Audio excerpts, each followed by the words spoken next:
Agenda this evening, two items only in our open session. So I will go ahead and first invite Susan Phillips to come forward, Director of Neighborhood Services, Code Compliance, to join us for a conversation on over-occupancy issues in our neighborhoods. Susan, Good afternoon. we got an easel for you coming. Okay, good. Is our representative here from Delmarva Collection? I'm here from the finance. But- Okay. Would we consider getting that one out of the way? Because that's a slam dunk real quick, and there's no presentation really involved with it. I'm fine with that. Susan, do you Would you mind? do that? Yeah. Okay. Mr. Spees, that's a great idea. Let's do it. You can go ahead and set that up if you want. I don't think it'll obstruct anything. That's the way they go, Tom. I know it doesn't look like it, but that's the way. They gotta be even. Yeah. Can't have it. I will not be able to focus if I can get it on. Absolutely, great idea. Well, It's crazy. I'm in the finance department.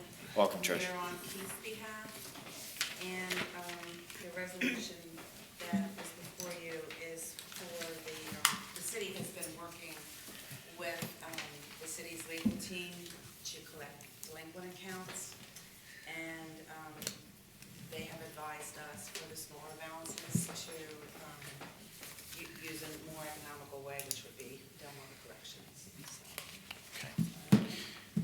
Mr. Tillman, do you have anything that you'd like to add to this? I know this is, the collections process is something that we've discussed, and its impact on your agenda, but would this assist in reducing your burden on your time? This isn't, I think there might be almost more of a savings in the finance office than ours. We currently bill about 3% of the total collected is being spent with us. So there's a very, very low rate that you're paying for the attorney portion of this. This rate of, 25 or 30%, would have some justification in the smaller cases where it's saving staff time. There's really no justification from a legal point of view. Whatever they send us overall is just, we bill by the hour. So if somebody owes $10,000 and we write one letter, it costs you $30 to collect $10,000. There's no windfall for us when you get a big one or anything like that. So, but I think this is more of an internal decision that's being made, by the finance office. Ms. Summer, is there a reason that this service isn't being bid out, or isn't being put out for bid? We just recently also came before council and requested that for our property tax delinquents, so we're kind of going on the same line and using Delmarva Collections. Okay, So we so- have a working relationship with them, with the property tax already. Just an expansion of the services Yes. they're going to be providing the department? That's correct. Okay, all right. Other questions? All right, This is, I'm sorry, Ms. Mitchell? I thought this was for the property tax. We were using them for the ambulance calls, correct, already? And then this is for the property. No, not for the ambulance calls. No. The current service that we have for our billing for ambulance calls, they are doing They those do the collections. as well. What was the other thing that we were, this is just a renewal. We approved this before for property tax. No, I'm confused. this is more for like miscellaneous accounts receivable billings, which Okay. would be false alarm billings. Water bills in arrears, something like that, Not any water and sewer. okay? But a lot of miscellaneous ARs. We have a lot outstanding for police false alarms, fire false alarms, grass cuts, bulk trash, stuff like that. How will that affect turning them into a lien if they're unpaid? Or will it? Because my understanding is when you assign them to collection agency, you're assigning the entire thing. They give you a portion of it, and whatever they can collect, they collect. So we relinquish that. So then do we lose our recourse to make that a lien? We would have to give the credit, the the payor full credit for whatever they paid. So it would ultimately, increase your cost as far as, it may not increase your cost with versus staff time. That's what I'm trying to say, but you're going to receive less in taxes because of a contingency fee agreement with a collection agency. That's a fact. Once the person has paid, we can't have a lien for what's been paid. Right, but I'm saying if it's sent to a collection agency and they do everything that they can and it's still not collectible, if we've made that effort, we would convert it to a lien, is that correct? Yeah, where we have a lien, we don't lose our lien unless the person actually makes payment. So when they're in default and we file the, papers necessary to create a lien, we have a lien. So we would lien it before it goes to the Board of That Collections? would be my recommendation. I mean, unless it's such a small amount that it's not worth that effort. I should clarify, these are all smaller amounts. I mean, Yeah. it's not like our property taxes, the ones that Right. that you've been pursuing for us. This is much smaller balances. Yeah.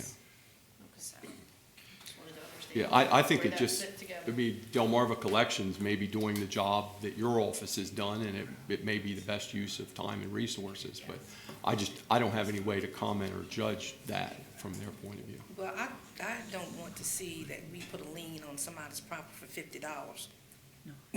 No, but I. No, I mean, if it's, Just trying to understand yeah, I don't want to see us process, going in, because that's, and I think, do you want to put them also in the credit bureau if they don't pay? Well, that's Yes, what this does. Yeah, what that this puts that, does. that's what I'm saying. Yeah. So that should motivate somebody, but I just don't want to see us putting a whole lot of hundreds of people, for small amounts, like you said, small amounts of money to lien their property. And, because it's similar to the email we had about $100 and the person lose their property for $100. I don't want to see that happen. Yeah, that's actually a good question. Do we know what amount you guys are letting it get up to before you file a lien? That's, Keith and I are currently compiling all that information before we, forward anything to Delmarva Collections. So, we'll look at all that because closely. that's what I was thinking, it could start out small, but if, like grass cutting, for instance, it could be 1 or 2 bills, but if they continue to not cut, and we continue to bill, and they continue to not pay, it could add up to a substantial Right, amount. and we But could wait and do that. Sent in increments, and then all of a sudden it's thousands of dollars that we have with them, and what happens to our lien claims at that point, that was my concern or question, I guess. Was We don't actually collect the lien unless someone comes in to transfer the real estate or something like that happens. That's Right, what but normally if- happens. But if we've already sent it to Delmarva Collections, several, let's say $150 charges at a time, and before we know it, it's up to, over a couple of summers, it's up to $10,000 or something. We've assigned it to them to collect. If they're still not collecting, and yet the property transfers, how are we going to know that there's still this outstanding debt that's been assigned to them and didn't get a lien? They need to communicate and let the city know if they're not collecting it so that we can then pursue a lien. They need to let us know that. There will be Which we- periodic reports, won't there be, on what the We get status aging is? reports? Okay. Well, I see this as this takes an amazing amount of clutter from your office, which Yes. is, in a lot of man hours that could be better spent elsewhere. I mean, the other thing that I assume from this is that, there's no request for funding to establish this contract or to pay them, so the funding would be coming from The proceeds. the proceeds. Correct. So presumably, this isn't costing the city anything, other than some portion of funds that might otherwise not be collected. It's 25%, their charge, and then it would go to 30%. They have legal that they use, so if they involve their legal, then it goes to 30%. Okay. All right. Other questions? Makes a lot of sense to me. All right. Is there council consensus to move this to legislative session? Absolutely. Yes. Okay. Thank you. Thank you. All right. Ms. Phillips, Take 2. welcome back. If you would. it's crooked. It's working? Yeah. After all that work. Married to nobody like What's that. going on? You failed. I could not be married to nobody like that. Crazy. Well done. Now it's crooked. Now it's going really in. good. It's You should crookeder, left it alone. crookeder. It's all Can't right. remember any pictures. Looks good. That's- Yes. Yeah, I can live with that, thank you. Oh, Jesus. It's straight, the streets are crooked. That too. Okay. Yeah, the north Well, is crooked. Admit it. where would you guys like it? Just over your shoulder and out of the way of the camera. There you go. Is that good, can everybody? No, We can see bring it back. Just for the record, I really like projection. It's much easier to see. That's okay. Good enough for now. Good afternoon. Afternoon. The legislation that I'm proposing. Susan, you need a microphone? I do, I'm sorry. I have one, I'm just not speaking into it, I'm sorry. Is strengthening the chapter we have on occupancy. Since 2010, I have some stats showing the complaints that we've gotten as far as occupancy. I've personally dealt with the occupancy complaints over the years, so I have firsthand experience with them. Since 2010, we had 10 over-occupancy cases throughout the city. So complaints or Complaint- citations? Complaints that turned into valid over-occupancy cases. 2011, we had 8. 2012, we had 20. 2013, we had 25. And 2013, we had 25. 2014, we had 44. Just so far in 2014, we've had 44. Wow. And we're only we just came into November.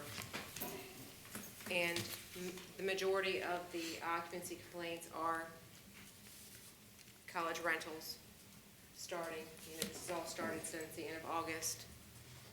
And they are all predominantly in this area here, this map that I've shown you. All the red dots, the red squares are all the over-occupancy cases that we have right now. So that's why I made this map to show you over the span. So it's really an issue. So far, throughout the years, starting in 2010, we've been able to handle the situation. The past few years, as you'll see, it's been growing. This year, we've been unable to handle it. This year, once we get the issue, we identify it, we investigate it, we find out that it is overoccupied, we issue the order to reduce, and at the same time, we're issuing citations, municipal infractions, the amount of $500. So that is the strongest teeth that we have at this point to battle this issue. So that's why this legislation is here now, because we're asking for something tougher so we can handle this, because it's a fire that's just spreading, and we need something stronger. This legislation here is asking for 2 things. The first thing that we're asking for is to pull registration for that particular rental, suspend, revoke, or deny a rental registration for that particular rental, not the person's license, just the registration for that particular structure or unit. The second thing is when a particular unit has had approval for either 3 unrelated or 4 unrelated, back in 2006, when structures were approved to have more than the occupancy limits were for that particular zoning district, there's a handful of properties that are allowed to have 3 and allowed to have 4 unrelated. If those houses, those property owners that are on those 2 lists that violate that occupancy limitations in that area, they lose. If they are found in violation, they automatically lose that privilege to have 3 or 4. I have found a few so far that have done that, and they have lost that right. So what this does is that the improvement we have made to 1524 280E strengthens that wording just to make that stronger. And then you will see in 1640 that backs that up, and then in 1526, 110, that is talking to the denial, non-renewal, revocation, or suspension of license or registration, and we're speaking to the registration. Susan, can you speak to the two things, to the students that live there? Do they know they're overoccupied? And two, do they have a copy of their tenant's bill of rights that council passed that is supposed to tell them how many people are allowed to live in each house? Because, again, I don't want us to have to get in the middle of the relationship between landlord and tenant. We have tried to stay out of that, but I'm saying that the council has taken some very, very proactive steps here in the last couple of years to empower anyone who rents to know how many people live there. Are you seeing the tenant's bill of rights? Are they talking about that? Are they saying anything to you when you've got to go that says one way or another they knew, they didn't know, We actually are seeing the signed tenants' bill of rights, and the house is still overoccupied? yes. We're asking for them, they're producing them. So if the tenant knows and the tenant's doing it, It's not- then we're, I've seen I'm not sure we're penalizing the right a person. lot of different scenarios. I've seen almost every scenario that you could possibly, each one of you could come up with a different scenario right now, and I've seen it. I'll keep all the little details, to myself. Shift housing. We live in I've seen everything. I've had to call parents and tell them situations that they're not happy to hear. I've seen it where the landlords have intentionally overoccupied to try to deceive the city. I've seen it where the landlords are trying to do everything that they should be doing to do right by the city and not overoccupy, but the tenants have done it, and the landlords were doing everything right. It wasn't the landlord's fault. And the tenants just had a friend come in and, the landlord had no clue. I've seen so many different things. I've seen it where the tenant said that their person's not living there, they only stay here 6 nights a week. That sort of thing. So I've seen so many different things. So Susan, from the situation, the dramatic uptick that we've seen, I think regardless of who is driving the violation, whether it's the tenant by deceiving the landlord or the landlord by trying to deceive the city, it seems to me that ensuring that compliance occurs from that point forward, from the point of discovery and confirmation forward, is completely logical. We would want to make sure that immediately the dwelling meets occupancy. And I can also see there being some measure of punishment, like the requirement that the landlord gives up their license on that property for either some period of time or permanently. The one question I have right now, the one thing that lingers for me, and I haven't quite sorted out, is the reduction in the ability to continue to exceed the original occupancy level, and due to whatever historic reason led to that, so whether it's 3 or 4 unrelated, that seems to me a little bit punitive. I'm not sure I understand the driving purpose other than to create a change in the neighborhood in general. And that doesn't sound like a bad thing to me, but it does seem a little bit punitive. Can you speak to why that might be a necessary part of this change in policy? That is actually something that's already in the code. Okay. That was created when the 4-2 legislation was created. So this is the amendment this is the change to 1524-280E, is that, Yes. okay. And the changes to that section is only strengthening it. It's just rewording it a little bit, making the words a little stronger. We're just, as you read on, it's just taking out 2 unrelated persons, not including the children, and just putting in the maximum occupancy. Which is It's 2 just unrelated rewording persons, it. I might be able to clarify that too, Mr. President. Mr. Tillman. I participated in that. Originally, you had the one section that said it reduced to 2, and another section that said it reduced in compliance with the code. And what that meant was that under the code, a conforming use in those districts where 2 was permitted was only 2.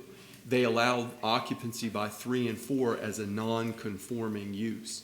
So rather than argue about whether you're going from 4 to 2 or 3 to 2 or whatever, we basically said that instead of saying 2 and instead of saying the code, we use the same language in both sections, which was you lose that non-conforming status that you previously had, which has the result in a 4 to 2 district of making it 2, which is what one section of the code already said. Okay. And we were just trying to really keep those 2 sections consistent with one another language-wise, but that's in effect what it was intended to do. Okay. And this would all be, I mean, if somebody had a violation, it would be appealable to the Board of Housing Adjustments and Review or whatever. So I'm trying to get clarity then on, since that was just a change in the wording, because the code effectively allowed that before. Trying to get a handle on the effective changes. The effective change would be, the one that's a change from what it previously was would be 1526.110. That would be a substantive change that, in addition to a violation of the licensing and registration standards, you add to that violation of licensing and and registration and a violation of the occupancy. So in other words, this for the first time. So just the key phrase on line 71. Yes.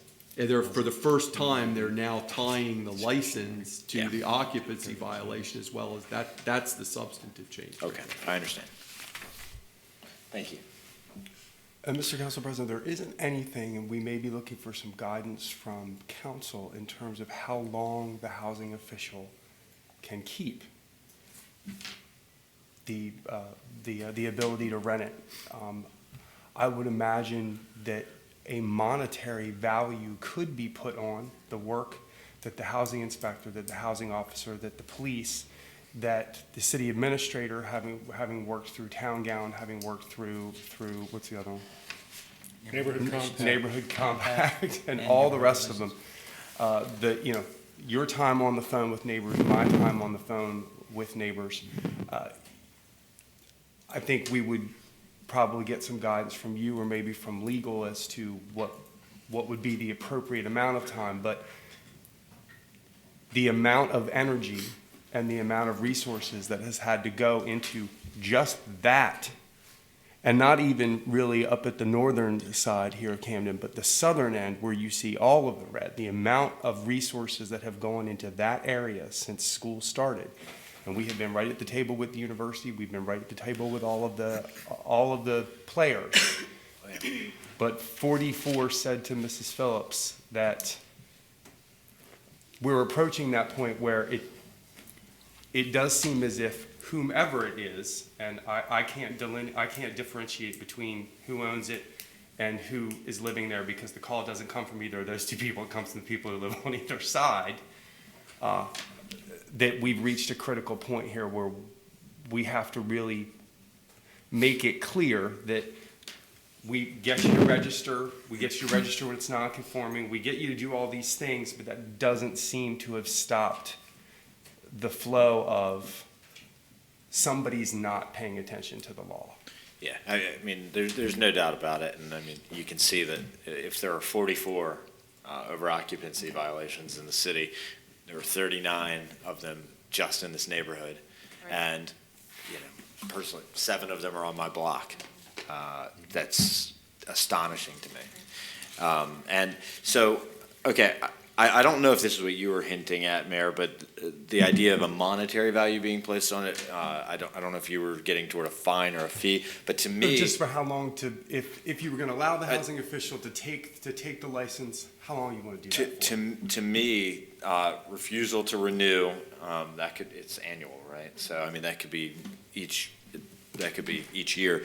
Revocation is permanent. Suspension, that's the one question. Is to me, a fee or a fine in this case would probably, just knowing the potential value of rentals, it would have to be a very, very high fine.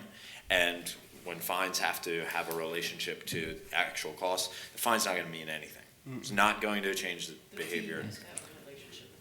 Fine doesn't at Not, all. no, the Fee fee, does. right. Okay.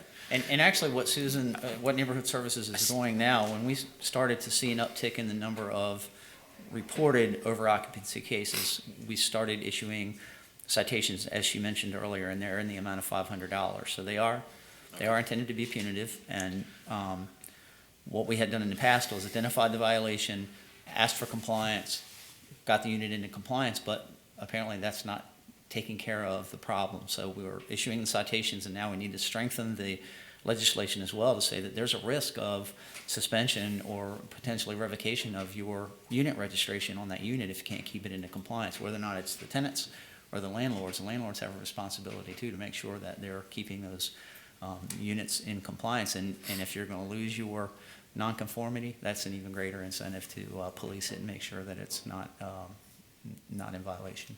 I could be wrong, but when I think about the process of registering a rental and then the typical 1 year of a rental term, I would think that 1 year would be the logical time period for a suspension, because refusal to renew is likely going to impact greater than a year. So the period to a renewal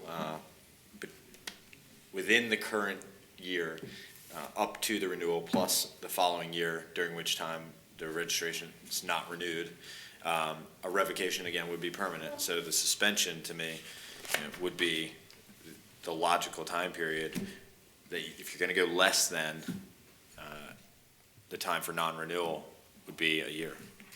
See, the problem with that I'm thinking of is that, or the scenario that I'm thinking of, is, let's say you have a multifamily dwelling, you have one unit in there that's over-occupied, and you don't renew the license for that one. If it's, I guess in multifamily, it would only apply to that unit, right? Yes. Sure, let's. But in another scenario, maybe they have other legal non-conforming issues. If it sits vacant for a year, they're gonna lose all of those, not just this. The way this reads is any non-conformity.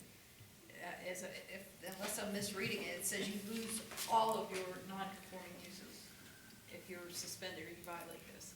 After a year, it's gone. Not just related to the over-occupancy, but everything. It could be a setback, it could be. No.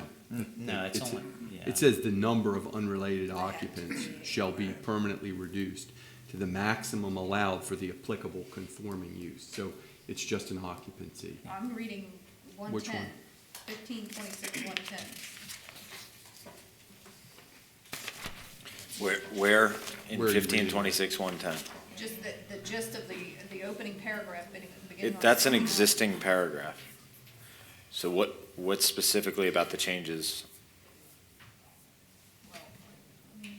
It's only the underlying portion that's being changed. The red underlined, Right, which just says the occupancy provisions of this code. wait a minute.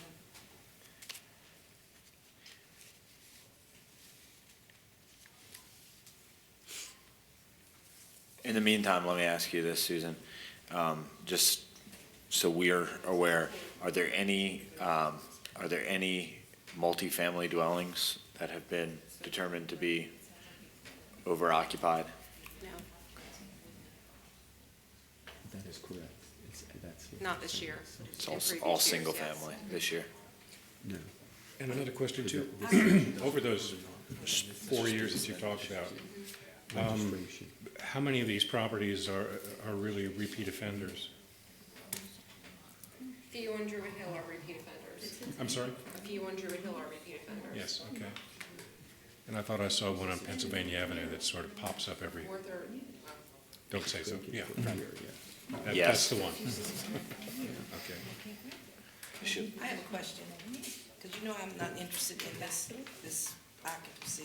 But you had You've already 44, I'm lost interested it in under that the figure. section that comes before. Now 44, is this It's 44 not a homes? duplicate penalty. It's the It's same. 44 If homes. you're right. Yes. Okay. It's the same. That's- Now, my question is, if it's 44 individual homes, and as Laura has stated, and you say they can't rent this, that's 44 vacant homes you may have in the neighborhood. If you deny them from renting that, would that increase of vacant houses? Would that increase the vacant houses if you don't allow them to rent?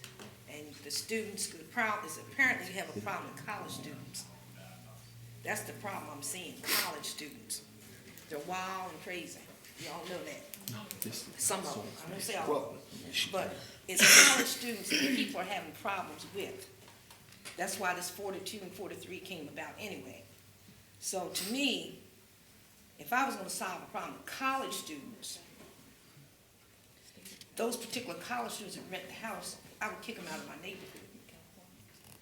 And that the university rent them a place to stay on campus. Because if you deny whoever the homes are, and you had 44 violations, and you found them all in violation or whatever, you had 44 vacant homes. 25 vacant homes, 2004. Right now you have 44. If this thing went into law and you pass it tonight, there's gonna be 44 vacant houses in the city of Salisbury. Then that creates a problem.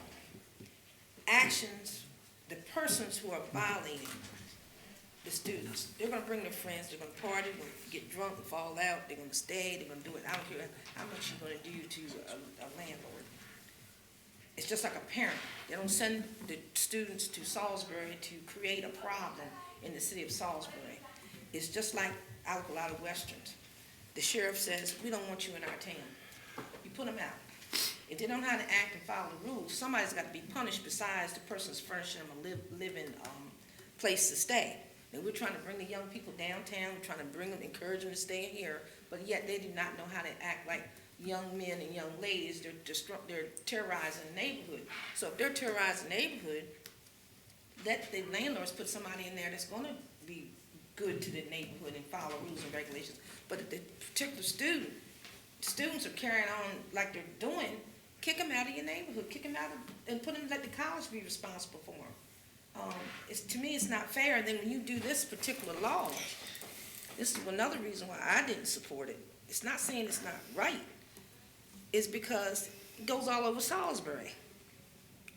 This is not just for Camden or whoever has problems with students. I don't have problems with students in my neighborhood. Don't have problems with college students, never did. Never had problems with college students, but other people do. But 44 in a particular, is it in a particular section? Yes. 39's in this particular section, so that's 39 vacant homes you would have versus the 5 left. How many, where's my neighborhood at? Can you point my neighborhood at? It's not on this map. It's not on Yeah, there. Shani, It's can way I, up there. Upriver. So, all I'm saying is, if I vote for this, then I have people from different ethnic groups. And I know that they live in shifts, because they work. One might live 7 to 3, one might live, they don't bother nobody, they don't have wild parties, there's no complaints to me, but we know it happens, because you look at the vehicles in the yard, but you don't have any call. Not too many people call from my neighborhood saying there's 20 people living such and such a place, because they're working people, and they send all their money home to wherever they come from. But this is a student problem, so what I'm seeing, you fix this, and those students are gonna go somewhere else, and there's gonna be 44 more complaints, or 50 more complaints. Then you turn around and fix that, and the students, because there's a growing student population, so then you're gonna fix that, and there's gonna be some more problems. So the thing to me is that you're trying to legislate behavior, and kids today, I don't understand them. They're not like when we came. We wouldn't dare want our parents to find out how we were acting, even in a neighborhood. We would get it home when we were grown, you know. I had a cigarette in my hand, and somebody called my mother and said, you know, Shane had a cigarette. My mother thought I was smoking, but I wasn't. But it's just the fact that you didn't want your parents to find out what you were doing in a neighbor's house or another community. And this is all, to me, shows how students are acting. That's how I see this. And I really don't think this is gonna help it. Shane. That's what I'm thinking. May I? Yes. Contrary to everything you're saying, there is nothing in here that legislates behavior. There is nothing in here that legislates based on who someone is, what their occupation is, what their age is, where they live, nothing. What this says is that if you break the law that already exists, you lose the privilege to continue to exist in a non-conforming status. You continue to get to essentially break the law, and you lose the privilege to treat your building as a business, as a rental unit for a period of time. Because what's happening is, nothing in here says anything about how a student behaves. I know that. Because that law exists. We have laws that legislate behavior. Well, Because if I'm not you in charge of enforcing the law, but I think they are being enforced. Somebody is, if they're having these problems, what I'm saying is that it looks like the student's a problem too. That's what it looks like to me. The student is a problem. The students are a problem. Because if the students weren't a problem, 10 years ago, whenever they did this 2004, 3, whenever it was, they wouldn't have came up here and went 42 if the students were not a problem. Because that's what the law was targeted to, was targeted for student neighborhoods. It was not Right. targeted to anybody else. Am I correct? You Mr. are Mayor. correct. What happened during that time, and I didn't realize this conversation was going to go back there, is that when the city went through and looked at the properties that were in question, they went when the students weren't here. So of course there was no problem with parking. Of course there was no problem with trash. Of course there was no problem with, they went when the students weren't here. So subsequently, a high number, very high percentage of properties that asked for the exemption, for the grandfathering for 3 and for 4 were given to it, because when we went through, what I say we, when they went through and looked at the properties in question, there was nobody there. I agree with Shaney. I don't believe that they should be a year. I think it has to be enough for the landlord and the tenant to recognize that we're going to hit you in your pocketbook if you're going to hit us in our pocketbook. Because for the amount of time that Susan, the police in that area, the amount of time that the code enforcement officers, the amount of time that's going to be that we're going to end up in court with the legal department. That's why we're asking really for suggestions from the council as to how long that should be, because it is pretty clear that they really are thumbing their nose at us. Both the people who are in the house that are over occupying, if they're at fault, and the landlord that signs them up, because every year at the end of the semester, the parents call my office and say, the landlord put them out 3 days before the end of the semester. They can't get their deposit back, and the landlord says it's because it's over occupied. And I was like, but wasn't it the landlord that rented it to them? And then you get the flip side as well. So again, what we have tried to do is take the city out of the relationship between tenant and landlord and take a look at that property and what those properties that are overoccupied are doing to the value of the properties around them ought to be enough to make us act. So we're just asking for a discussion about this particular issue, and then if we can agree that we've got to do something about it, if this is what we should do, and if we can agree to that, how much is the time that we believe we should pull the license? If I could, just for a Yes. second, maybe throw a different light on this. We haven't even discussed the safety factor in this whole thing. I'll speak not for a fireman, because I am a fireman, but let me tell you that if you go up to a residence that has 6 cars parked on the grass in front of a home, and you go to fight a fire in that home, you don't know where anybody is. When it's a 3-bedroom home and you have 6 or 8 people in there, that's a whole different discussion. But it's still an important discussion for us, because then we're putting not only those people in the house in jeopardy, but also the people who are fighting the fires in jeopardy. So I think as an aside, we should be mindful that there's an obligation that we have to the safety and well-being of all the people that we have inside those buildings as well. You did, if I have one question, Susan, you had mentioned that of the number that you have seen this year, how many, you mentioned you have seen all the scenarios. You mentioned two. One where the renter has no idea that it was going on and is truly concerned. And then you have the other one where they know and there's nothing being done. Do you have figures to tell how many of each of those kind there are? Or is it just you know of several cases? As far as the violator is either the landlord or the tenant? Yeah. I would say that it's about a toss-up, about half and half. Okay. If we're gonna say if it's one or the other. I will say this year, I have had more landlords violate than tenants. Okay. And that's why I feel very strongly that, I almost feel that there is, I'll use the mayor's term, thumbing the noses up at us. I feel very strongly that if we don't do something with legislation now, this 44 is probably going to be in the 80s next year. And I know that Neighborhood Services does not have the staff to enforce it. We're struggling this year at 44. Next year, if we're in the 80s or even in the 50s, we're going to be really struggling. And I know that the police calls that have already happened, it's been overwhelming so far, just in the few months that school started in this particular neighborhood because of the occupancy. We can't go through this again. Something has to happen. Thank you. Mr. Speed?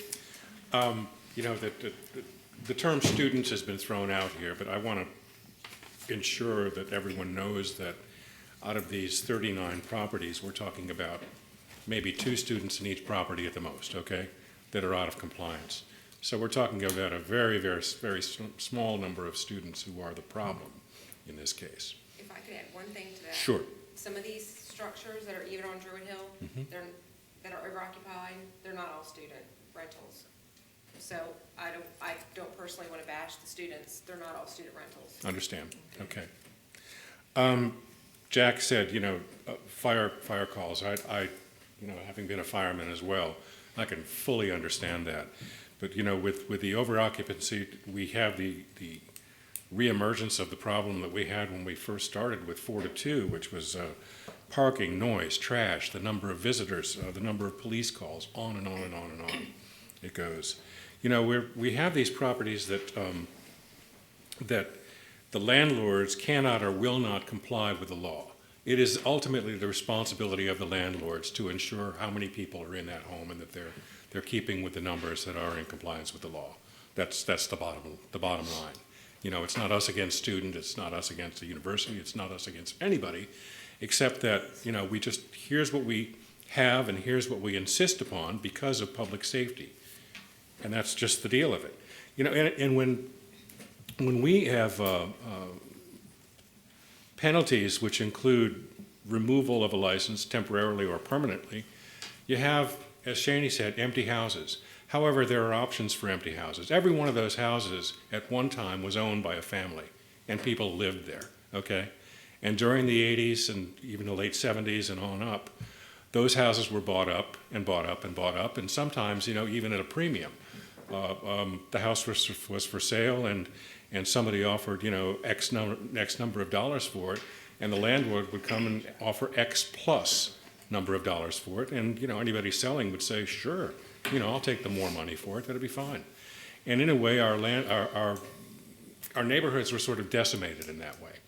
And we're, you know, every year on my street, I know that we have to have sort of a house-by-house orientation of all sorts of kids every year, if not every semester, about when the trash goes out, where you park, what time you should be, you know, cutting down your noise, et cetera, et cetera, et cetera. It gets really tedious at times. And then there's the number of kids who are not, I mean, little kids who are no longer living in our neighborhoods. They are not family neighborhoods for the most part anymore, not on my street. And that's sad. But if the penalties come up to the point where the landlord finds that it's not economically feasible for him to continue to be a landlord, there are A, other landlords willing to buy that house and make it so, or B, people who would like to live in town and would like to have a single-family home of their own. And either way that goes, that's pretty much fine with me. But we have to get down to the fixing the problem part. And the problem is non-compliance with the present law, and a law that needs strengthening to get some attention paid to it. And that's pretty much all I have to say about it at this point. Mitchell. I have a question. You gave us the numbers of citations and with a clear escalation, however, there's a variable in there that's not accounted for. So to look at it looks pretty bad, but I can't say exactly what the difference is because you said initially you would notify them and try to get them into compliance, and if they didn't get into compliance, then they'd get a citation. So we had 10, we had 8. I don't know at what point you started writing the citation and then going to trying to get them into compliance. But I think to compare apples to apples, I need the complaint numbers, the numbers of complaints and the numbers of citations. Those were the numbers of order to reduce occupancies. Okay, see, these are not the ones that actually resulted in citations. No, they were order to reduce occupancies. That is what we call a corrective action letter. That is a notice of violation. That is when you are in violation of over occupancy. This is your order to reduce. Those were valid over occupancy violations. And it really is another layer of warning that we put in place as not to appear punitive right off the bat, rolling up there and going, everybody out.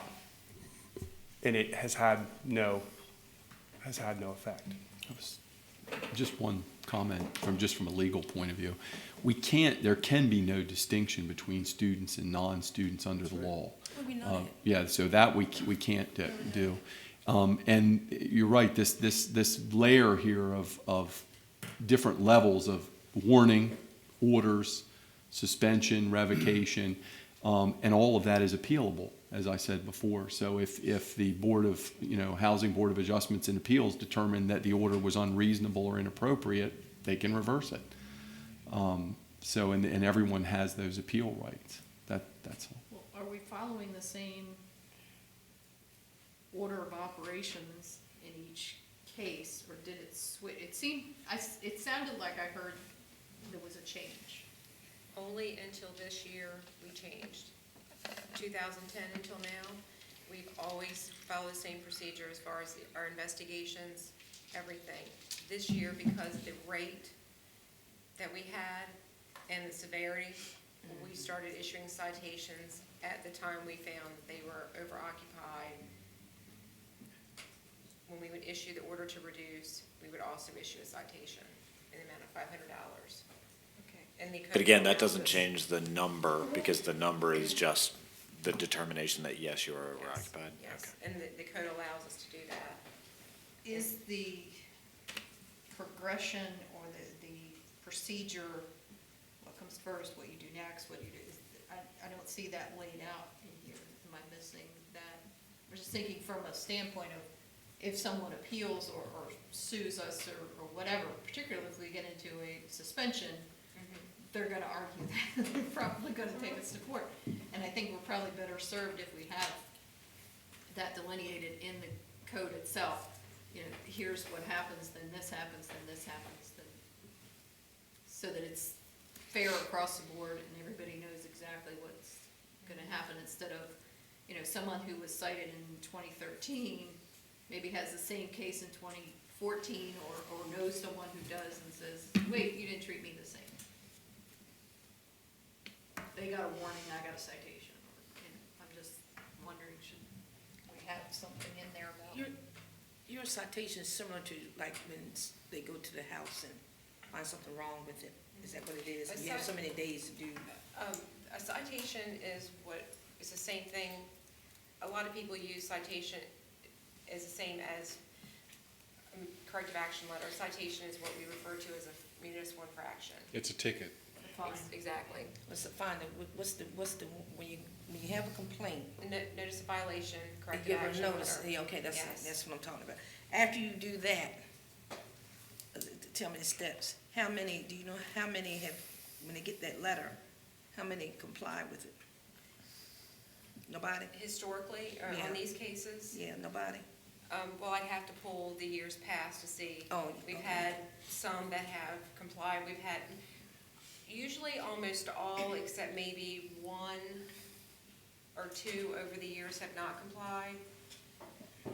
But I've had a very good percentage rate over the years that have complied. That have complied, Yeah, okay. I've had very, very good success with that. Okay, good. Had a couple that have gone into housing board, had good success rate in there. I believe that only one was overturned. And that was due to, I want to say that was due to considering it mixing uses. It was unrelated and non-related. It's just a definition, differentiation there. And so what happens is if, say you called me and you said, my neighbor's house is overoccupied, and what we do initially is we issue an investigation of excessive occupancy. That's just a letter, a soft letter that just we send out to the property owner saying, we have received it, we either have received information or we believe your property is overoccupied. Please call us so we can discuss this matter, perform an inspection. You have 14 days. And you do go in an inspection and what, and look to see how many people's in there? Yes. And guess what they do? They Clean clean up. back. They clean up. Well, remember, we can't go in unannounced. We have to have permission. I know, that's what I'm Yeah. saying, yeah, because then how that solve that problem? And what we do is, since I have handled these over the years, and Tom knows I have different tactics on which I have investigated over the years. I have most success with going to the rental, knocking on the door, and talking to the tenants. It's all on how you talk to them. A lot of times they just kind of stumble over their words and they'll end up admitting something about how many people live there, who they are, that kind of stuff. Sometimes I'll call, if I don't have luck, if there's no one there, I'll call the owner, and they'll tell me something. They said, oh, I didn't know. I only have so-and-so living there. If someone tells me something over the phone, if they admit to me it's overoccupied, or if the tenants tell me face-to-face, what they tell me is enough because I can testify to that. That right there is all I need. I document it, issue the order to reduce occupancy. There we are. There's our corrective action letter. That 60-day order to reduce starts that day, But you only come out when someone complains about it, correct? unless we observe it. There are times that we observe it. So let me ask this regarding the change to 1526-110 and the existing requirements in 1526-110. Upon determining that overoccupancy is occurring or that a violation has occurred, this says the NSCC shall initiate an action to deny, revoke, suspend, or not renew a registration or license, and you'll mail it, and the notice shall state. Does that imply that your current practice of determining that there is a violation, giving a period of time to rectify, and then issuing a citation or a violation or a municipal infraction, does that mean that practice would come to an end? Right now you give a period with which to comply, and then at that point in time, the action to deny, revoke, or suspend or not renew a registration occurs. But what this says is once the violation is determined to exist, immediately NSCC shall initiate an action to deny, revoke, suspend. What I'm asking is Will we still issue a fine? would you still wait that? Would you still give them 60 days to comply? no the 14 days or what used to happen before this year? You said up until this year you would notify them, hope to hear a response back, ensure that there was, and then move forward. But this year it's been initiated, or the fine would be initiated immediately. Would now the fine and the action to deny, revoke, suspend, or not renew a registration, would that happen immediately? I think we would still issue the investigation of excessive occupancy, because I think that just because someone calls and says you're overoccupied, doesn't mean that you are overoccupied. The same difference as someone calling and saying they have rubbish in their yard. So it's really, Investigate it. so it's really a notice of an investigation beginning? Yes. Okay. All that does is just, is setting them, is alerting them. We're looking into it. So it affords the person to either fix it Yeah. quickly? Well, we're letting them know that we're looking into it. Okay. Call us, let's talk this out, let's figure out what's going on. If we find that it's overoccupied, if we're gonna be this heavy-handed, if we're gonna pull someone's license at the time, we always have the ability to write the fine at the time that we notice a violation. We have the ability to write the fine at the time, just like we've been doing this year. How does the administration feel about us continuing to write the fine at the time we notice that it's like we have been doing this year? Continue? Yeah, I mean, if I could just weigh in, and here's the impetus here. We had a previous practice of identifying what we believed were overoccupied structures. And we would reach out to the owners of those structures and say, hey, we believe that for whatever reason, your property may or may not be overoccupied. That would create a dialogue. Based on that exchange, then we would determine whether or not they were overoccupied. More often than not, we would find out that they were, if it had been brought to our attention. And we would give them 60 days to come into compliance. Okay. We've even had appeals go to the Housing Board of Adjustments and Appeals, and the board would say, well, it's only 84 days, we'll wait till the end of the semester, they can stay there till then, and then they have to go. Okay, that's fine. But that was 10, 12 times a year, okay? So now we're finding that we're having more and more situations where we're identifying overoccupancy in the same neighborhoods, same landlords. So just like we've had the ability to do all along, we're saying you're either speeding or you're not speeding. You're speeding, here's your ticket. Yeah. Because we've got to find a way Yeah. to curb that behavior, whether it be the students or the tenants, whoever they may be, leave the students out of the equation. And the landlords have a responsibility to police that occupancy. We're hearing everything. You get this. You talk to the tenant, you talk to the landlord, you get this. Right. And in the neighborhood meetings that Chief Duncan and you have attended to talk with people, following incidents, investigations, the landlords that have been there and present have said over and over again, take them to task. Do something about this. We are trying. You should be trying too. And the only thing that I would add is that if under 1526-110, and we wanted to be able to include the opportunity to revoke, suspend, not renew a license, because previously in 1526 it only spoke to failure to comply with that chapter. Am I right, Mark? If you didn't do something in terms of licensing, you're getting a license or registering your unit, we wanted to be able to incorporate language into 1526-110 that says also, if you violate the occupancy provisions, then, and this is what I would suggest, we would say the housing official may, as opposed to shall. I agree. So that you have the ability, Yeah. you have the ability to But suspend a license. let me put it to you this way, if we're all thinking out loud. If the quasi-judicial board that you can appeal to, which we have changed, which I will say out loud, I appreciate greatly the changes to that board over the last several years. Fox is not in the hen house anymore. Saying may and not shall, I think it leaves it open to not interpretation. I think you need to leave the discretion. I think it does, and that's why the word may is used frequently, and that puts the onus on. Again, But the onus, it shouldn't be on this person. The onus should be on the people who live But there it is and own in it to so do what many they're other supposed to cases do. in our code. If we wanna make And I'm it not saying I shall, love it that has- either. Mr. President, It has to be from Hold the- on, Mr. Tillman, then Mr. Heath. from the language, you don't need to say may, because the following language gives the options. And, it says there, deny, revoke, suspend. So you could literally suspend a license for 2 months if you wanted to. It's not mandatory that you take it away.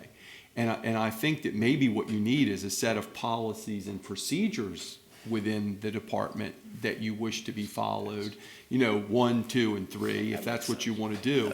But I don't think we necessarily have to codify it. But I think the problem that you've got is you might have the guy who he's owned 10 rental properties. He's in violation in every one of them. If you say for the first offense on this house, we're only going to suspend, and the first house on the next one is only, you get a guy who basically flagrantly violates the law and gets away with it repeatedly. So I mean, there should be some discretion, I think, in your department head to make that decision. Mr. Heath? Yeah, I think that whatever we do, forget what they do, whatever we do, we need to be consistent. If we're consistent, there's no argument. How they respond and how we respond after that, that's a different story. But we have to be consistent in the way we handle it. And if it requires clarification, so be it. But we need to make sure that we follow what we say we're going to do. Which I think requires some level of policy setting at the executive, or at the, implementation level, at the administrative level. But I think 1526.110 is clear. Ms. Mitchell? I was gonna suggest, there's always that up to and including. What if we did that kind of language and say that they shall take action up to and including deny, revoke, suspend, or not renew the registration?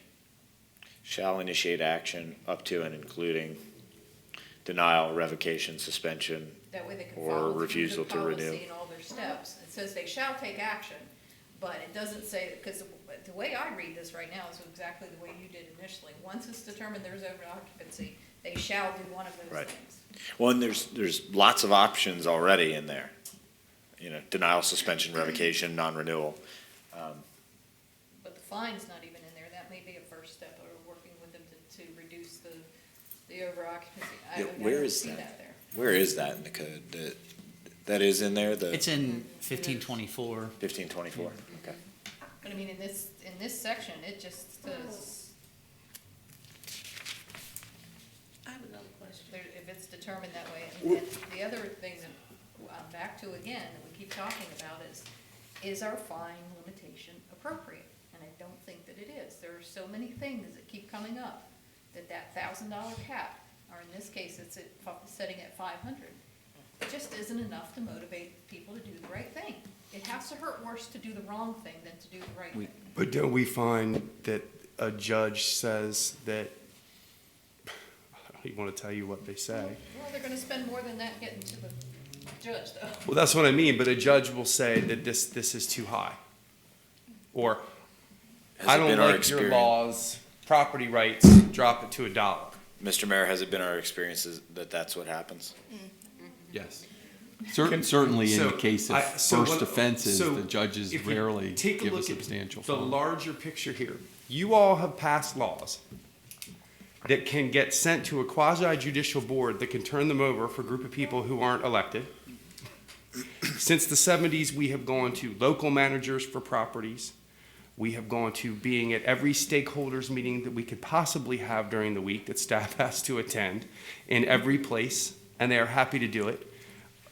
We get to the point where we talk about a tenant's bill of rights, and that's later. We do 4 to 2, but then we effectively make it useless because most of the properties got grandfathered in. And here we are, a different council, a different mayor, a different decade, talking about the same problem. Now, we may have some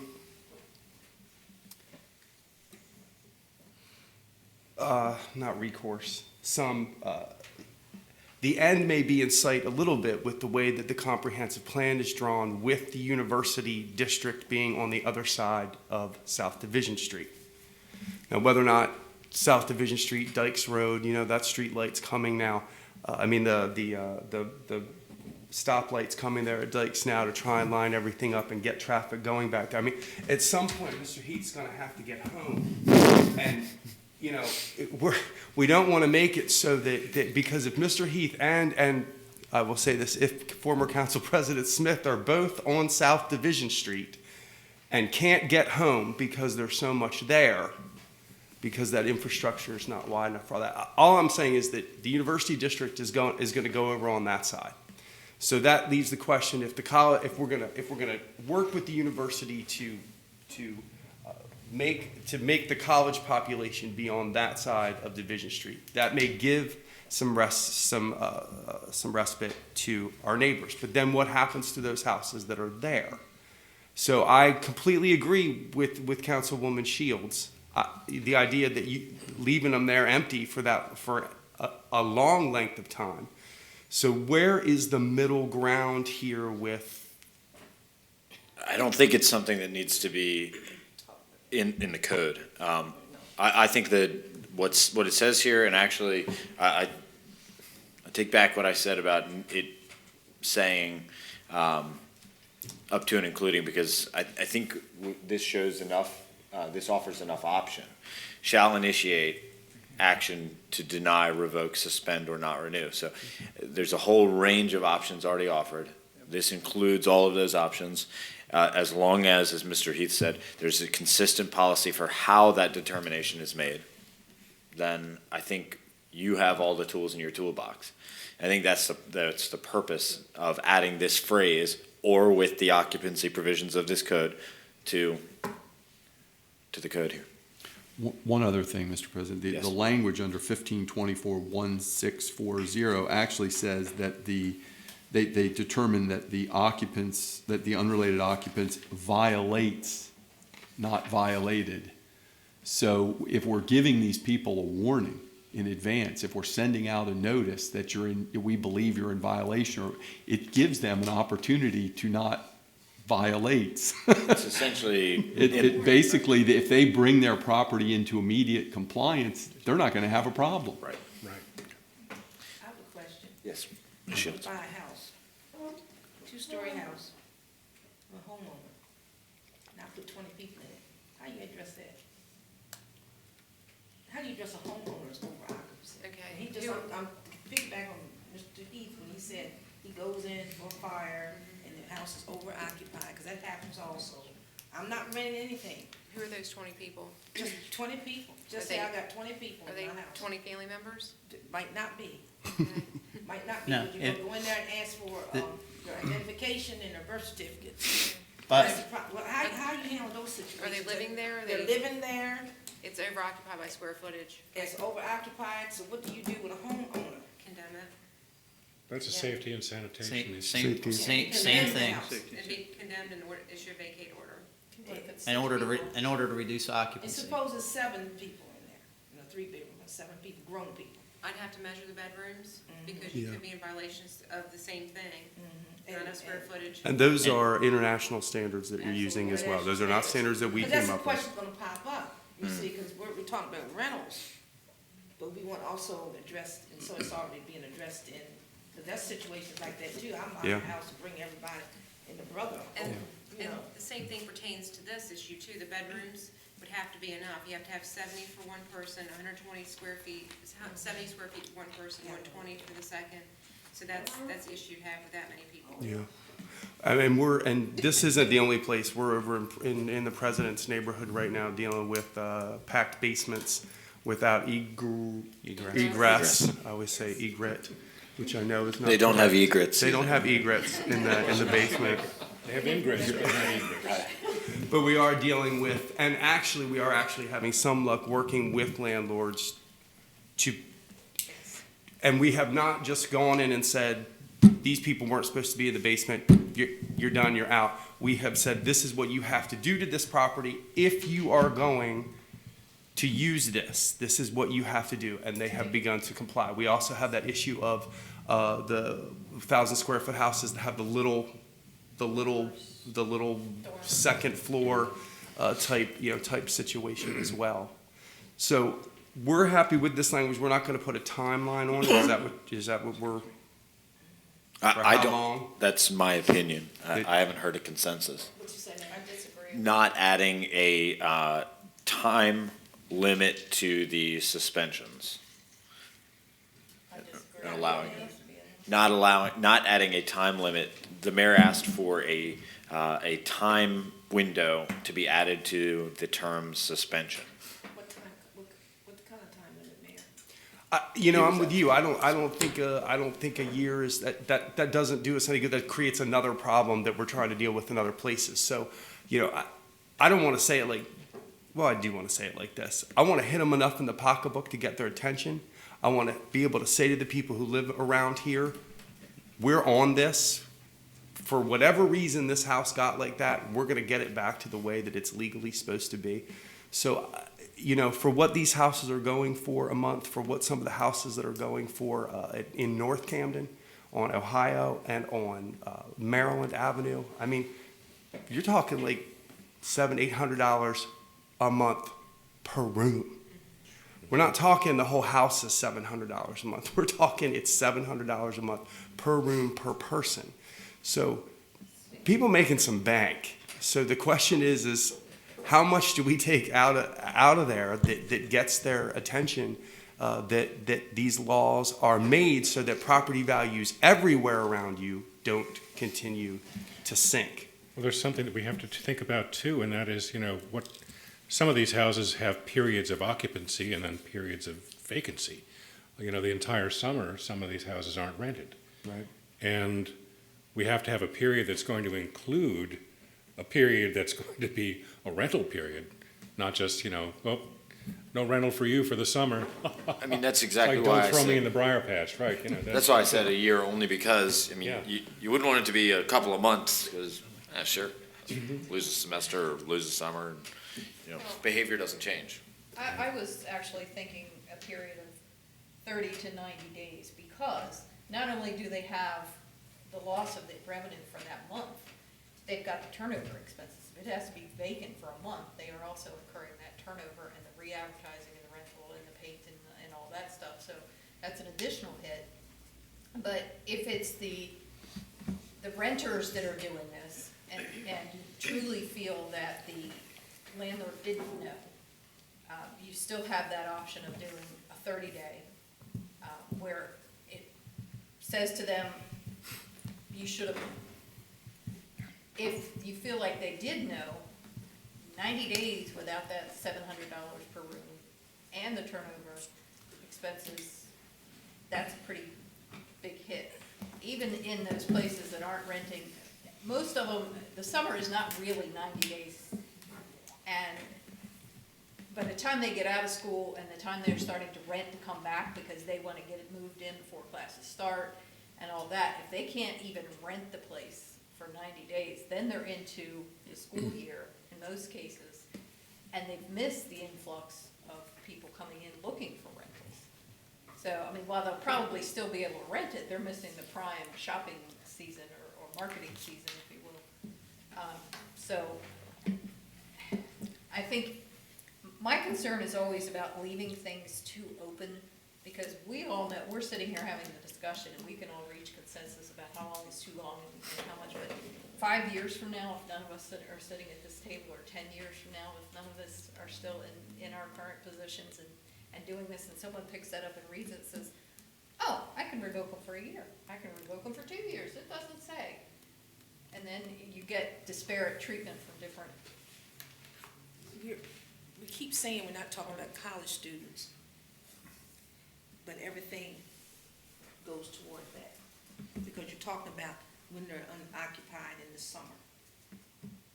So we're talking about, this law is not for college students, but this law is for college students. That's how I look at it, and that's how I've always looked at it. That's why the 42 came about. Sister Mary Elizabeth sat in here, bless her heart, and she went against it, the 42, because it was unfair, because you were targeting a certain population, but it was going to affect other populations in the city. So if we're going to talk about, trying to be political correct, now I'm not that, you know. But if you're going to talk about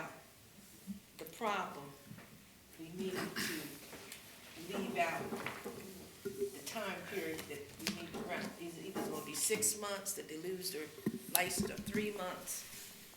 But don't decipher the time frame, because if you say the time frame that they're in the school system, see what I'm saying? You're still targeting college kids. Well, my point was that if it's not a college rental, then it's going to affect it regardless of what time of year.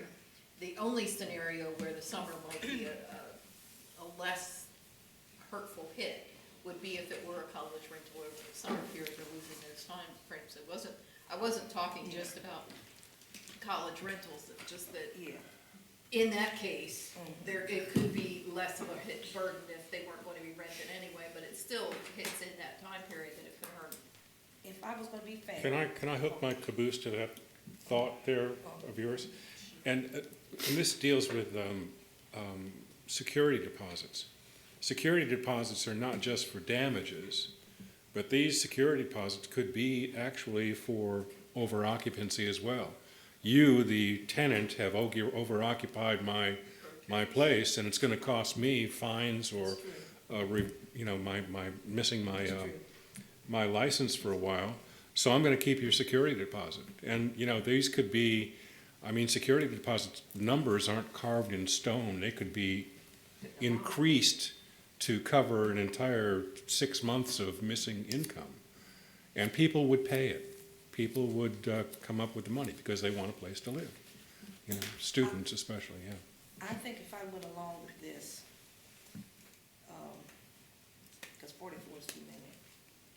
It is really too many.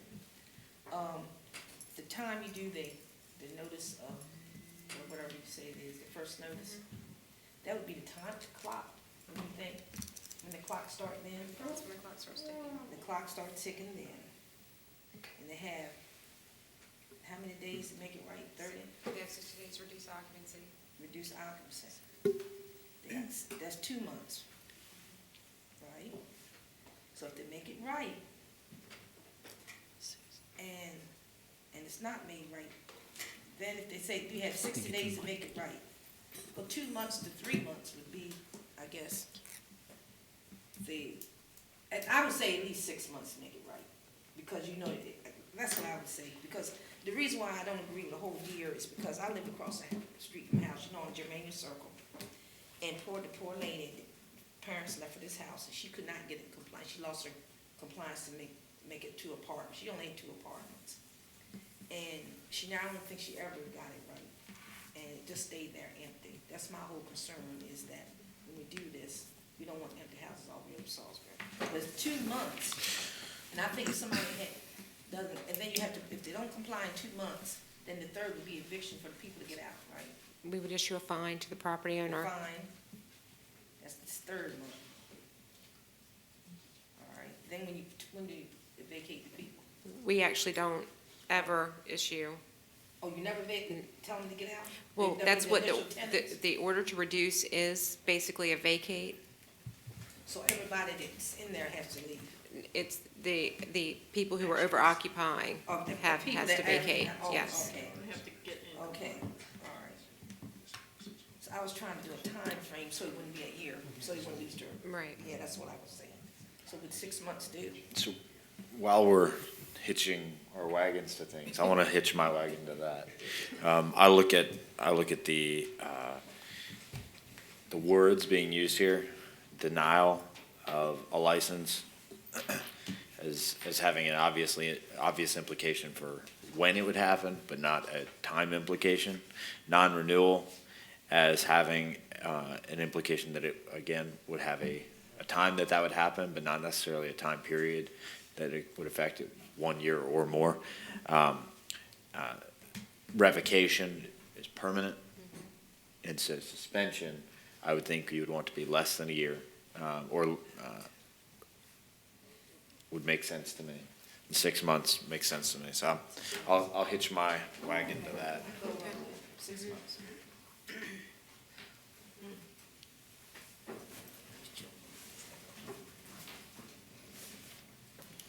Do we need to write that in there? Suspension 4 on line 33, I guess we could say that.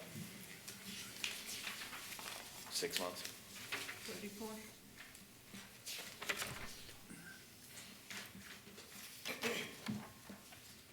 say line 33? You mean line 72? 73? What did I say? 33. I meant 73, I apologize. That would look really odd. We all went, we did all go to 33. Hold on, I wanted to, That ain't good. yeah, that wouldn't make sense at all. Yeah. It's like, what? I'm okay with that. Yeah, Is there consensus for that? I'm good with that too. Good thought. No. And Forgive me, was the language for up to or for? it was 4. 6 months.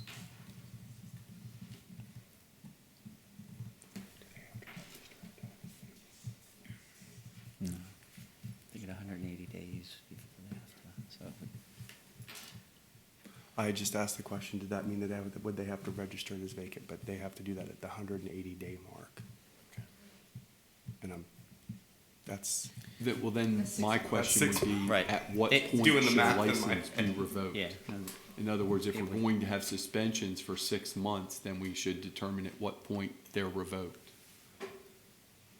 That if we're gonna keep that language in there, we need to, in other words, before it was, you could set up a policy that we're gonna, the first time will be a suspension for 6 months, the next time will be, a year, and then it's gone. 3 strike, I mean, we could do it that way, but I need a little more guidance if you're gonna say that as to when it would then be appropriate to and it would clearly at times be appropriate to revoke a license on a property. Would the But second when, time be? but where would you draw that line? Second? And then the third time revoked? Second time be a year, third time be revoked? Well, I think that's a moot point in my opinion, because if you suspend someone's rental license for 6 months, most of these are set up as LLCs, they're independent, and they're just gonna board it up and walk away and dissolve the company, and it's gonna sit vacant. I don't see somebody being able to or being willing to, I mean, obviously the hope is that it'll make them not do this, but if someone gets in that situation, I think it's gonna end up vacant, board it up and not come back. Yeah, I could see that happening, but I'm also confident that not a single one of these properties that would happen. They have turned over, even rentals have turned over many times, and they get sold. They Yeah. don't get boarded up, they don't sit. A new they get sold. owner They're has gonna sell it the, to a new LLC, Right. it's probably the same owner or a different So- family member, but it's, and then what are we gonna do? Well, the Is that code- suspension gonna carry over to the new owner? the code Does that allows for start that, over? basically, that if a new owner occupies, they can be they can bring the property in compliance. Right, I remember that in the other language that, or the other, ordinance we did, and now it's escaping me all of a sudden which one it was. But we had language in there, if it turned over, then they could bring it back, and it was, the chronic, habitual offender kind of thing. But we don't have that in here.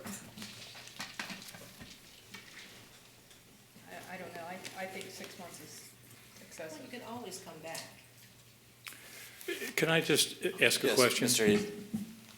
If we leave it in the procedures and don't put it in the resolution, the procedures could be changed easier than the resolution? Yes, because It's they're check. they're changed at the So- staff level. May I suggest that maybe what we want to do is leave it in the procedure form, see how it works? And then the resolution has its guts and its intent, yet we still leave the flexibility so we won't have to come back and redo this whole thing in a year and a half when something happens. And we've equipped the housing official with multiple tools. Correct. To use to rectify the situation. And That as long as it's consistent, we're okay. Originally, that's why I was not for a time frame on suspension, for that to be set up in policy. I think 6 months is where I would settle. But if we didn't add that, then, I mean, that could be dictated in policy and only change with a revision in the policy. Is everyone comfortable with leaving that out for that purpose, and allowing these things and what would elevate a suspension to a revocation? Mr. Tillman, are you comfortable with that being determined by, housing policy that is managed at the administrative level? Yeah, and I was just gonna point you down here to 1526-110 D. After denial, non-renewal, revocation, or suspension, the rental dwelling unit shall be vacated within 60 days and shall not be reoccupied until all violations are corrected and a license or registration is granted pursuant to. In other words, all of these actions are really predicated on the fact that the owner has an option to make it right. Yeah, and vacated. And That's the whole understand what point. I vacated mean, that's means. already It's in the here. people that's over occupied, not the original renters. So that was my confusion probably years ago. Right. You know what I mean? Right. I think everybody's gonna get blamed. And let's go back to the 6-month thing for one moment. Sticking to 1526-110D, that after denial, non-renewal, revocation, or suspension, the rental dwelling unit shall be vacated within 60 days and shall not be reoccupied until all violations are corrected and a license or registration is granted, blah, blah, blah. What that implies to me also is that if the housing official has the flexibility to reissue a license at 60 days, whether it's to that owner or a different owner, the house could be reoccupied at 60 days. So if we had Well, no, it's suspended for 60 days. In other words, it has to be vacated within 60 days. well, I get that, but it also says that it shall not be reoccupied. Correct, right. So So theoretically, it could be. theoretically, it's a 60-day, Yeah. it's a 60-day minimum suspension, not a 6-month minimum suspension, is what D implies to me. I think we could leave a time frame out of suspension. I know we just, I think the bounce key, that as back, Mr. but I Heath think said, is I'm whatever learning. policies and procedures are used must be consistent and they must be fair. Now, some departmental policies come to the council for approval and some don't. Is this one that will or won't? why would, forgive me, they Our haven't, financial policies, since I- those come here, those come to us for approval. administrative The- financial policy? The employee handbook, if I recall correctly, comes to us for approval. That does. So there are some things that do and some that don't. So my question is, will this or won't? Historically, the NSCC directives have not come to council. Okay. They are internal. From a matter of, I mean, again, I have no experience with policies, administrative policies, but just from a matter of my understanding of the law, they would not come to a legislative body, that being the definition and purpose of an administrative policy. But, Mr. Tillman, do you have a thought on that? Yeah, I think the ones that do come to council are generally the ones where it's delegated with instruction that we're going to approve Right. the procedures. So That's in the That's statute. legislative authority. That's a legislative- Delegated to Correct. the administration rather than how the law is going to be Right. carried out. I mean, this law is very flexible, as written, as you've just pointed out. There's no minimum time for suspension, that there is so to me, if you were not happy with the way it's being administered, then you can change the law. If at any point, certainly they couldn't permanently revoke someone's license and you not be able to change that. You could. Right. You could say there will be no permanent revocations, and you could legislatively change that.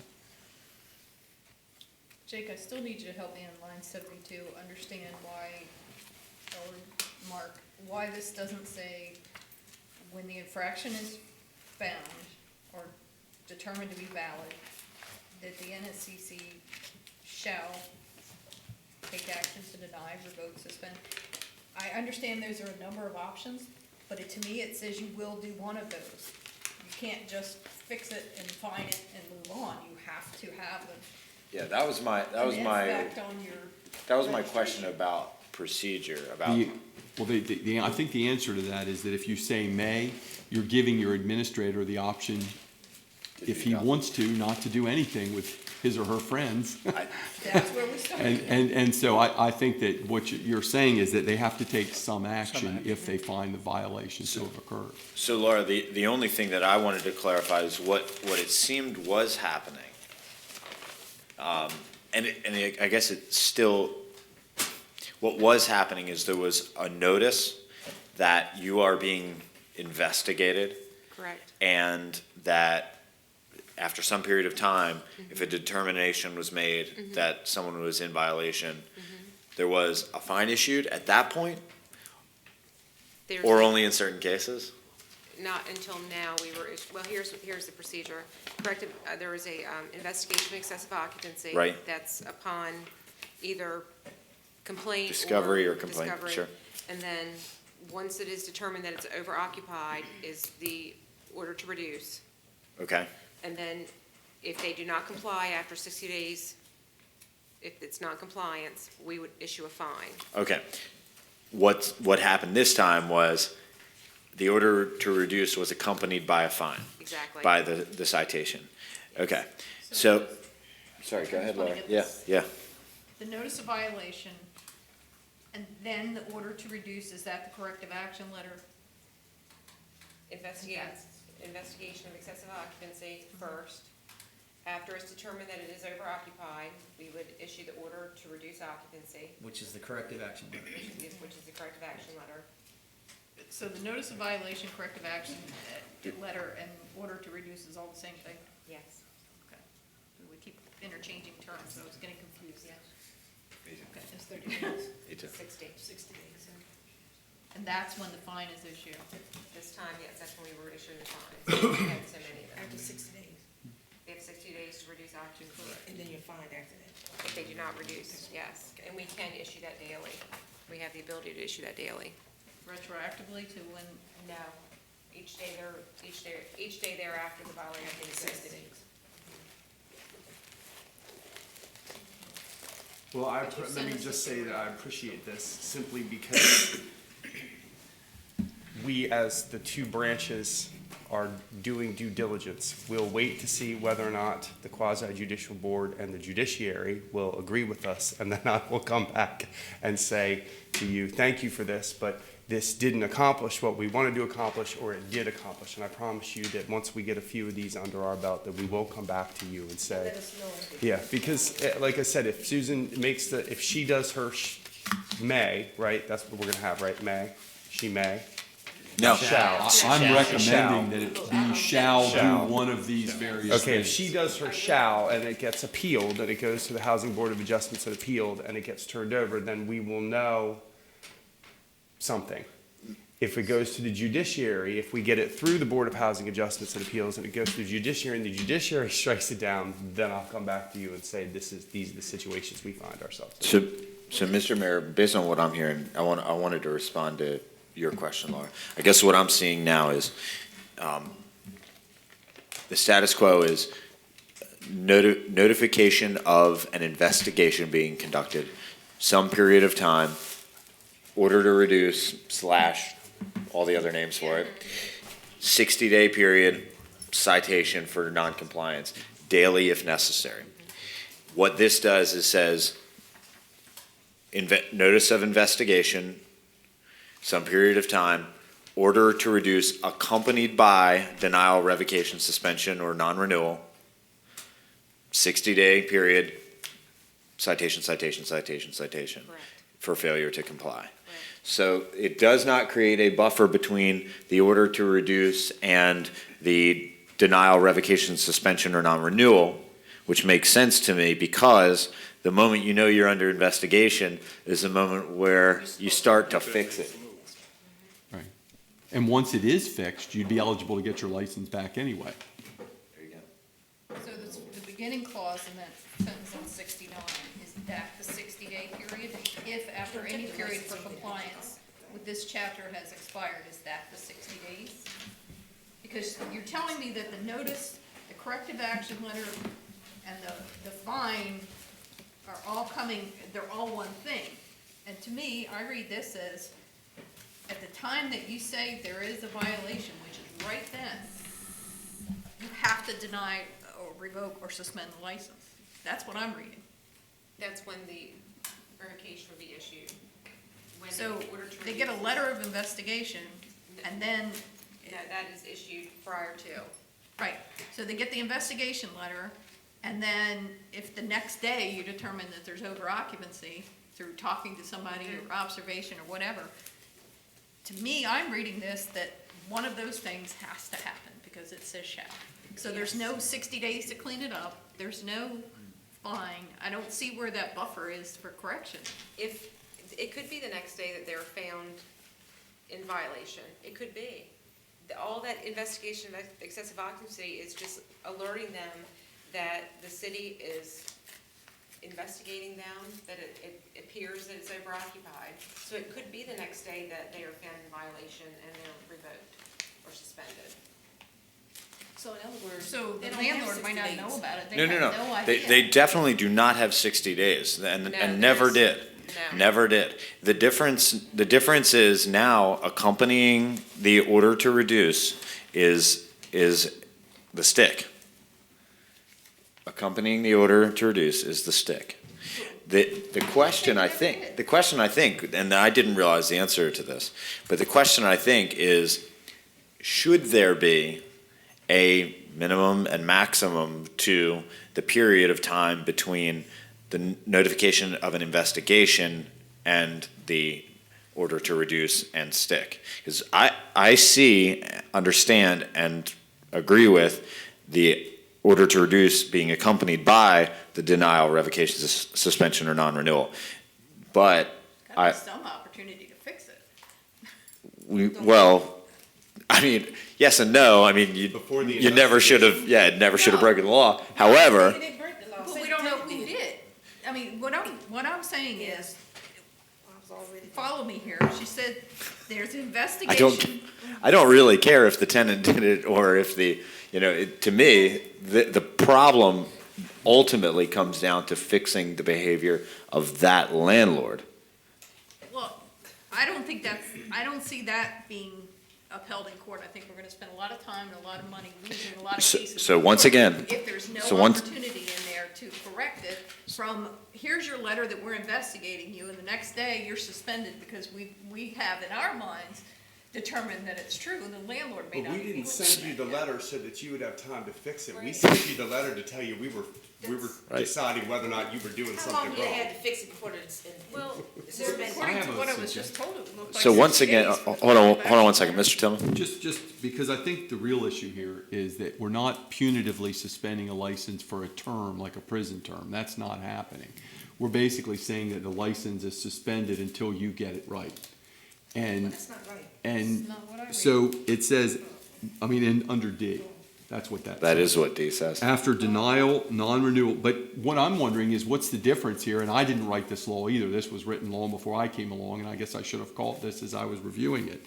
But what's the difference between revocation or suspension if under D, if once you make it right, you have the right to get it again? I mean, revocation implies some permanency. Maybe we don't need the word suspension at all, that if you're in violation, we're going to revoke your license until you get it right. Because then revocation isn't a permanent thing. You'll have It's to- just a solution, and as long as you're in violation, your license is revoked. Revocation means you'll have to reapply. You'll have to file a new application at that point. That's, Ms. because I Phillips? think that's really what it's intended to do here. Ms. Phillips. Well, I have a question. If we revoke their license until they get it right, what does that mean? They vacate, they reduce occupancy on a Thursday and Friday they get their license back? So they didn't really lose it. Well, if they don't have a license to rent the place, that means all the tenants have to move. No, but in the That's case what where you're they telling do. me. That's what I'm They should lose it for a period of time, be Well, see, if they penalized can't- for breaking that. That's an If- issue that the council would have to decide, because This- right now, there is Well- no period of time. Another way to look at D is to remove the word revocation and just consider revocation as permanent. That's what revocation means. It is permanent. So that after denial, non-renewal, or suspension, the rental dwelling unit shall be vacated within 60 days and shall not be reoccupied until violations are corrected, and a license and/or registration is granted by NSC pursuant. I guess you'd need to separate it from the first phrase, but you see what I'm saying? Yeah, I do. I mean, Revocation is revocation. It's just how you define it, My if question you now, wanted to suspend it. again, if someone gets a warning that something's hanging off the house, they have so many days to fix it. So if they get a warning or whatever, the notification saying they're overoccupied, they're gonna have their license suspended at the time they get the notification, is that what you're saying? No, No. this is not, this whole thing is not for not complying with Okay. an order to reduce. This is for over occupying to begin with. Over occupying, so if you find it over occupying, are you telling me the day that they get the notice is the day after a day that they're gonna get whatever you're doing I suspended? think the investigation of excessive occupancy is what's confusing the whole thing. It's got to be, it's got me confused, I was all right till you start talking. Because I'm confused, so I'm glad you're with me. the investigation of excessive It's not adding occupancy. The investigation of excessive occupancy is not intended to give them a period of time to make it right. All it's doing is notifying them that they need to contact the city of Salisbury that there's a problem. That's all. But they won't be That's revoked. not, that's the only intention. It's not to give them an opportunity to comply. They don't even know what the problem is Right. until they. Right, there is no Contact you, opportunity to yes. comply with that investigation of excessive occupancy, nothing. Okay. There's no compliance window. However, I understand that, and I understand the purpose of that. However, what I'm wondering now, because my assumption was that there was a period of time that the investigation would occur. Can you say with any certainty what your shortest and longest investigation periods have been? It could be one day, the longest that we carry out that investigation period is 14 days. We refiled that letter for 14 days. Okay, so what I'm wondering is, if we were to say that NSCC shall, after a period of investigation, to be no more than 14 days, and bear with me on this thought, and no less than 3 days, initiate an action to deny, that would give at least 72 hours for the occupants and the landlord, one, to either comply, or two, to turn their noses and say, I'm not going to comply. It would give them an opportunity to take that breather and figure out who's responsible. One, it gives you time to figure out whether or not the violation exists and get your paperwork together. Two, it gives them time to figure out, well, am I in violation? And if so, what am I going to do about it? Including if somebody's got to pack up their stuff and leave. Again, not encouraging someone to violate the law, but it gives you that period of time to conduct an investigation, at which point shall initiate an action to deny, revoke, suspend, or not renew a registration or license if they are found to be in violation. And then, down in D, that after denial, non-renewal, or revocation, the rental dwelling unit shall not be reoccupied until all violations are corrected and a license or registration is granted by NSC, et cetera, et cetera, et cetera, after 60 days. Can I just add this? Yes. The only piece that's missing there is that this is not a grass or rubbish violation by where we say you've got 7 days to clean up your yard or cut your grass. And we're not saying that here either. And what we're trying to say here is that you're in violation of the occupancy limitations, and we're going to fine you, and we're going to suspend your license or your unit registration. I don't want to provide any opportunity to come into Wiggle room. compliance. Right, Tom. Okay. But what we're saying here is not, what we're saying here is don't break the law in the first place. Right. However, rapidly increasing incidence of this particular violation of the law indicates to me that it's happening and it's going to continue to happen. So in order to have an effective policy that addresses that and reduces the incidence of that, it seems to me that there has to be some way to say, when we know it's happening, gotcha, we're going to make you fix it, and it's going to take us a couple days to get our stuff together. So if you want to make this better for you in the neighborhood, then make it better for you in the neighborhood, and don't let us catch you around here doing this again. It's not explicit in the law saying you have 3 days to get your situation fixed. What it is saying is that acknowledging you're not supposed to do this in the first place. If we find you doing it, we're going to take your license. But there is a quick opportunity to fix it if we give 3 days for the investigation to occur. And I think also that it makes me feel better in the fact that we had talked about the percentage of those landlords who want to comply and have had the wool pulled over their eyes for a few days, then they get the opportunity to clean it up. So I think that's fair on both ends. And my understanding was that there was a period of investigation. I had no idea that it could happen the That's next what I'm day. saying, yeah. Yeah, I Okay, do too. here's another piece that we're forgetting about here. These are people in these places. We revoke their license with 3 days' notice.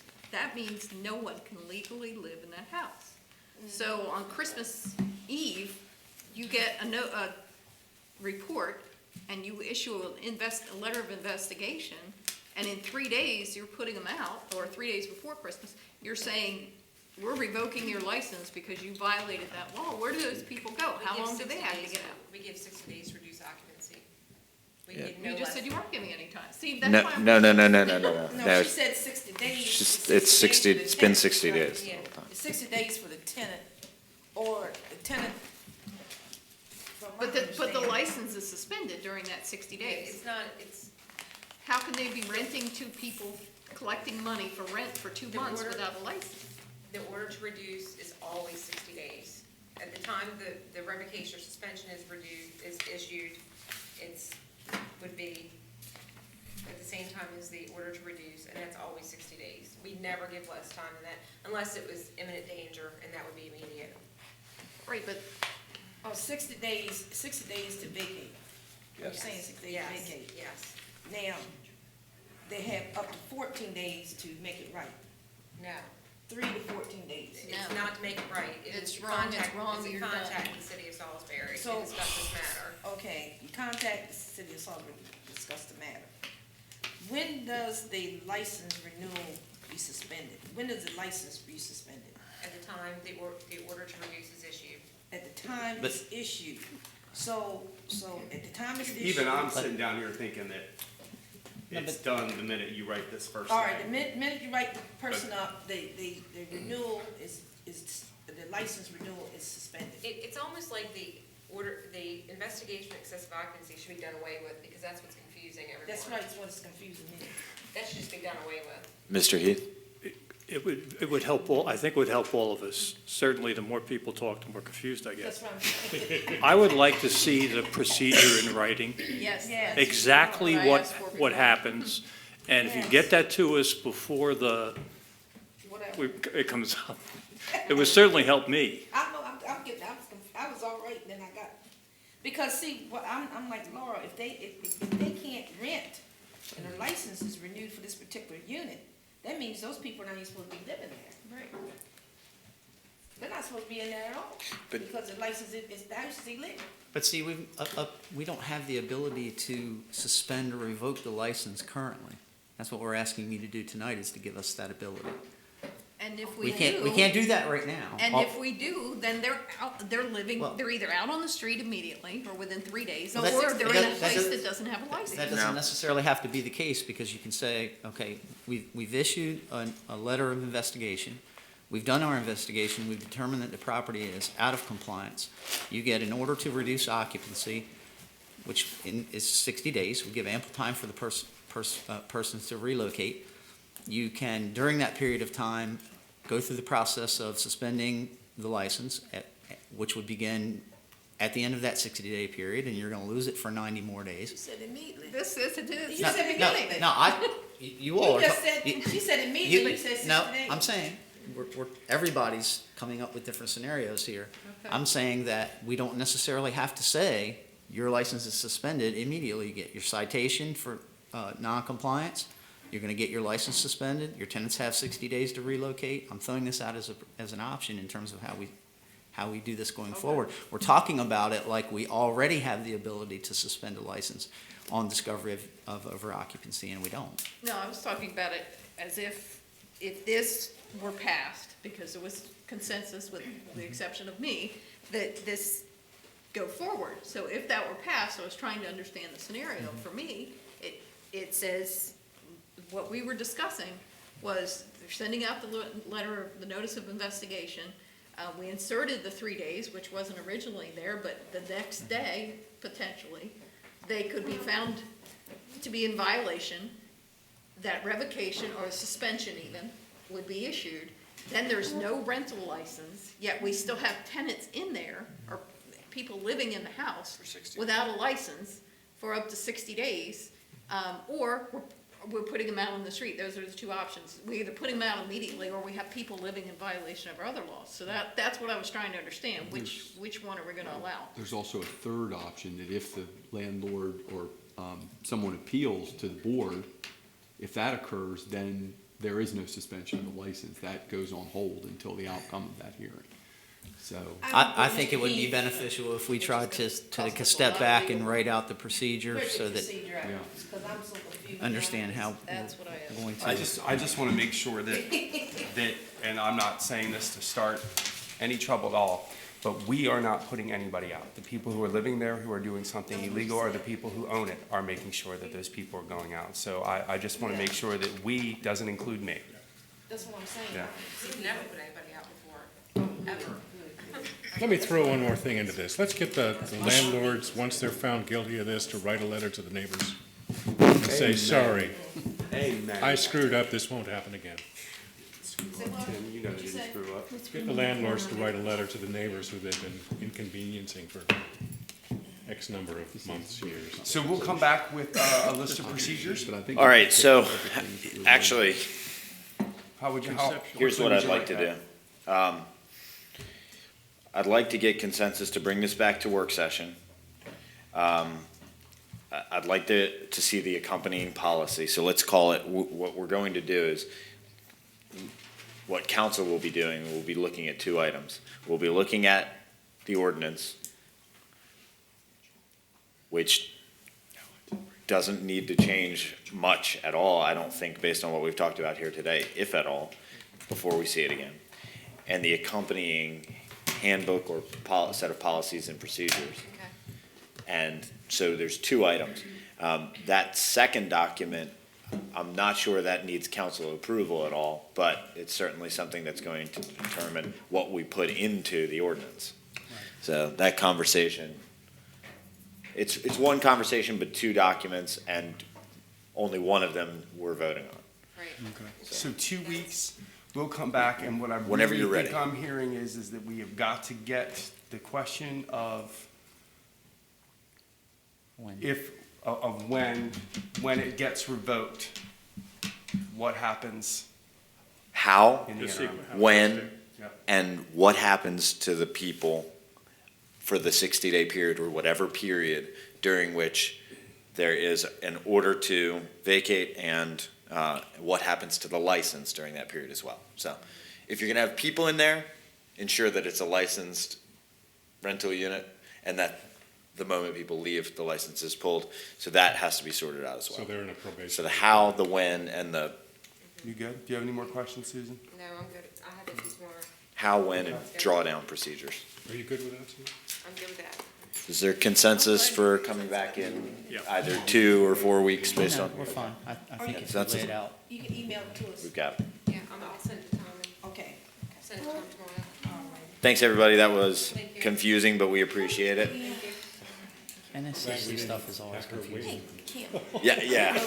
is. Good call on that, Mr. Spies. The paper that- Okay, that is all we have on our I'm open doing it meeting now, agenda so this you're evening. feeling that. So I need a motion to adjourn, So moved. Second. or excuse me, I need a motion to enter closed session. That was the one I meant. That's the one I was looking for? Yeah, All right, Ms. Shields, is there a second? yeah. Mr. Spies? Somebody. With a 5-minute break. All right, any discussion? All right, all those in favor, please signify your support by saying aye. Aye. Chair votes aye. We will reconvene in 5 minutes. Yeah, I think you can email if that's what you're talking about. Put it in my phone for about 20 seconds. It would be. Those microwavable ones would be all right.